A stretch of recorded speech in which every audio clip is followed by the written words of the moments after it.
Supreme court ఆదేశాల మేరకు తెలంగాణ రాష్ట్ర న్యాయ సేవాధికార సంస్థ ఆదేశాల మేరకు జిల్లా న్యాయ సేవాధికార సంస్థ చైర్పర్సన్ జిల్లా ప్రధాన న్యాయమూర్తి నీలిమ సూచనల మేరకు శనివారం ఉదయం 10 గంటలకు జాతీయ లోక్ అదాలత్ మెదక్ జిల్లా న్యాయ సేవాధికార సంస్థ కార్యదర్శి సుబ్బవల్లి అధ్యక్షతన నిర్వహించారు.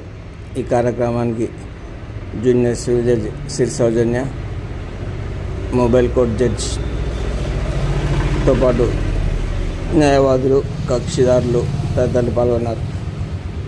రాజీ పడదైన కేసులని రాజీ కుదుర్చుకొని ప్రశాంతంగా ఉండాలని వక్తలు పేర్కొన్నారు. ఈ సందర్భంగా జిల్లా న్యాయ సేవాధికార సంస్థ ప్రధాన కార్యదర్శి సుబ్బవల్లి మాట్లాడుతూ ఏ కేసులు పరిష్కారం అవుతాయో తెలిపారు.